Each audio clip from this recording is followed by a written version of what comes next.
Hello Pokemon lovers, मैं फिर से आ गया एक नए एपिसोड के साथ। तो आज हम देखने वाले हैं पोकेमोन स्वॉर्ड एंड शील्ड के एपिसोड नंबर 78 को। और हाँ, तो मेरा जो इस फ़ोन में मैं एडिटिंग किया करता था वो मेरा फ़ोन टूट गया है। तो अब की एडिटिंग थोड़ी ऊपर नीचे हो या वॉइस में दिक्कत हो तो संभाल लेना। तो चलते सीधे एपिसोड में। एपिसोड कुछ इस तरह शुरू होता है। अंधेरी रात हो रही है। प्रोफेसर साकुराकी की लैब के अंदर ऐश को आराम से सो रहे हैं। तो फिर वहीं हम देखते हैं कि गोका ड्रिजल इसी टाइम पे जगा हुआ है और अपने केव से बाहर आ जाता है। फिर ड्रिजल चलते चलते एक जगह आगे जाता है और वहाँ खड़ा हो जाता है और आसमान में अपने आप को इंटेलियन बनते हुए देख रहा होता है, सपने देख रहा होता है। बस यही है ड्रिजल का सपना कि वो इंटेलियन बन जाए जल्दी से जल्दी। ड्रिजल एक पत्थर पर अपनी वाटर गन से निशाना लगाने की कोशिश करता है पर वो बार बार चूक जाता है। ड्रिजल का एक भी बार निशाने पर नहीं लगता। फिर वो आराम से बैठ जाता है थक कर। फिर हम देखते हैं कि एक रेड कलर की पट्टी है जो इधर उधर घूम रही है। वैसे तो एक पोकेमोन ही है जिसने अपने आप को इनविजिबल किया हुआ है और वो पोकेमोन चढ़ते हुए विंडो के पास आ जाता है और फिर सीन चेंज होता है। नेक्स्ट डे सभी लोग ब्रेकफास्ट कर रहे होते हैं। तभी प्रोफेसर के असिस्टेंट भागते हुए आते हैं और अपने इस फेस के साथ प्रोफेसर साकुराकी को अपनी प्रॉब्लम बताते हैं। वो बताते हैं कि हमारा डाटा गायब हो रहा है, डिलीट हो रहा है, कोई इस डाटा के साथ छेड़छाड़ कर रहा है। उसके बाद सभी लैब के अंदर जाते हैं और कंप्यूटर को चेक कर रहे होते हैं जिसमें से कुछ चीज़ें डिलीट हो गई होती हैं। किसी ने छेड़छाड़ की है इस कंप्यूटर के साथ। फिर ऐश उस डाटा को ढूंढने लगता है। देख लो कितना अक्लमंद है। उसके बाद ऐश और गो सभी पोकेमोन्स के लिए खाना ले जाते हैं और उन्हें खाना खिलाते हैं। गो ड्रिजल के लिए खाना रखकर वहाँ से चला जाता है। फिर हम देखते हैं प्रोफेसर साकुराकी को जो अपने डाटा को लॉक कर रहे होते हैं ताकि उसे कोई छेड़छाड़ ना कर सके, ना उसे कोई रिमूव कर सके। पर पीछे से वो पोकेमोन उसे देख रहा होता है, किसी चीज़ में रिकॉर्ड कर रहा होता है, दूसरी तरफ उस डाटा को भेज रहा होता है। ये सब कौन कर रहा है, क्यों कर रहा है, ये अभी तक पता नहीं चलता क्योंकि उसका फेस नहीं दिखाते। रात को ड्रिजल अपना खाना ख़त्म करने के बाद वापस उसी जगह आ जाता है जहाँ वो पिछली रात आया था। आसमान की तरफ फिर दोबारा देखता है और फिर अपने आप को इंटेलियन बनते हुए सपना देखता है और फिर अपनी ट्रेनिंग में लग जाता है। फिर ड्रिजल लैब के अंदर चले जाता है। तभी वो देखता है कुछ मशीन जैसा कंप्यूटर में छेड़छाड़ कर रहा है। ड्रिजल देख रहा होता है और वो तभी वहाँ से भाग जाता है। नेक्स्ट डे प्रोफेसर और प्रोफेसर के असिस्टेंट उदास बैठे होते हैं क्योंकि फिर से उनका डाटा किसी ने डिलीट कर दिया है अनलॉक करने के बाद, और वो सभी उस वजह से उदास बैठे हैं।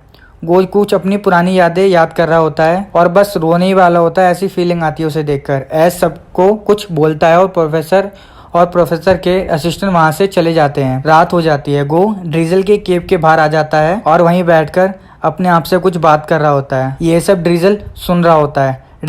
ड्रिजल फिर ट्रेनिंग करता है और इस बार उसका निशाना सभी निशाने पर लगता है। गो पूरे लैब के अंदर इधर उधर ढूंढ रहा होता है कि ये चोरी कौन कर रहा है, कौन कंप्यूटर से छेड़छाड़ कर रहा है। तभी गो को लेबोरेटरी के अंदर से कुछ आवाज़ आती है और वो चुपके उस तरफ बढ़ने लगता है। तभी वहाँ ड्रिजल भी आ जाता है। वो दोनों देखते हैं कि कंप्यूटर को कोई छेड़छाड़ कर रहा है। तभी ड्रिजल वाटर गन अटैक करता है और उसे हिट हो जाता है।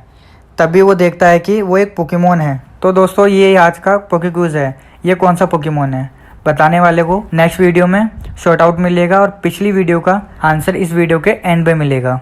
वो पोकेमोन गो से बात कर रहा होता है और वहाँ से भागने की कोशिश करता है। ड्रिजल उसे पकड़ लेता है पर दूसरे पोकेमोन के मुंह से कुछ बाहर निकलता है जिसकी मदद से वो उसे छुड़ा लेता है। शायद इसी की वजह से वो बोल भी पा रहा था और वो वहाँ से भागने लगता है। पूरी लैब के अंदर शोर होने लगता है। पिकाचू शोर की वजह से जग जाता है और ऐश को भी उठा देता है। प्रोफेसर साकुराकी भी इस आवाज़ को सुनकर उठ जाते हैं। ऐश गो के पास आ जाता है। गो बताता है कि इसी पोकेमोन की वजह से वो सब चोरियाँ हो रही हैं डाटा की। वो पोकेमोन भागते हुए लैब के टॉप पर आ जाता है और फिर वहीं एक उड़ते हुए एक लड़का आ जाता है और वो बताता है कि ये सब वो कर रहा है, डाटा डिलीट करना, उसे चोरी करना। ड्रिजल और उस पोकेमोन दोनों के बीच में आपस में लड़ाई होने लगती है। वो पोकेमोन ड्रिजल को अपनी जीप से पकड़ के फेंक देता है और वह ड्रिजल दीवार में जाके टकरा जाता है।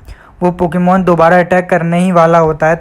तभी गो ड्रिजल के सामने आ जाता है उसे बचाने के लिए। ड्रिजल ये सब देख रहा होता है। ड्रिजल गो के साथ बिताए हुए अपनी पुरानी यादें याद कर रहा होता है। उसे याद आ रही होती है।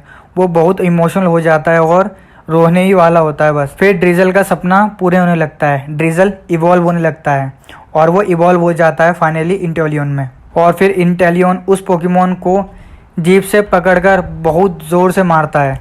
फिर वो पोकेमोन आइंटेल अटैक करता है। इंटेलियन पर कुछ खास असर नहीं कर पाता वो। जब वो पोकेमोन हारने लगता है तो वो लड़का उस पोकेमोन को लेकर वहाँ से भागने की कोशिश करता है उड़ते हुए।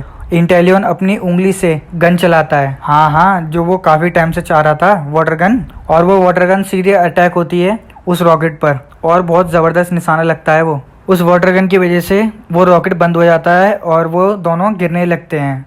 इंटेलियन उन दोनों को बचा लेता है। वो दूसरा पोकेमोन इंटेलियन को इस तरह देखकर काफ़ी इंप्रेस हो जाता है और उसके बाद वो दूसरा लड़का उस पोकेमोन को लेकर वहाँ से थोड़ा दूर हट जाता है। एज बहुत ज़्यादा गुस्सा करता है उस लड़के पर गो कुछ बोलकर उसे शांत कर देता है। तभी वहाँ प्रोफेसर साकुराकी भी आ जाते हैं और प्रोफेसर साकुराकी को देखकर वो लड़का बहुत ज़्यादा खुश हो जाता है और प्रोफेसर साकुराकी से ऑटोग्राफ मांगता है। प्रोफेसर साकुराकी उसे समझाते हैं कि ये सब तुम क्यों कर रहे थे, गलत है। तो फिर वो लड़का बहुत ज़्यादा इमोशनल हो जाता है और रोने लगता है। फिर प्रोफेसर साकुराकी उसे ऑटोग्राफ दे देते हैं और वो बहुत ज़्यादा खुश हो जाता है। इंटेलियन वहाँ से चला जाता है, गोड रीजल के केव के पास आ जाता है और अपने पोकेडेक्स को देख रहा होता है और वो अपनी सोवल की फ़ोटो देख रहा होता है और खुश होता है। फिर वो आसमान की तरफ देखता है और उसके पास इंटेलियन आ जाता है और एपिसोड वहीं एंड हो जाता है। और पिछले एपिसोड में पूछे गए क्वेश्चन का आंसर देने वाले हैं ये लोग। तो बधाई आप सभी को। और आप सभी को एपिसोड कैसा लगा मुझे कमेंट में बताना। वीडियो अच्छी लगी हो तो वीडियो को लाइक करना, वीडियो को शेयर करना एंड चैनल को सब्सक्राइब करके बेल आइकन दबाना ना भूलना। तो मिलता हूँ एक नई वीडियो के साथ में। सी यू अगेन।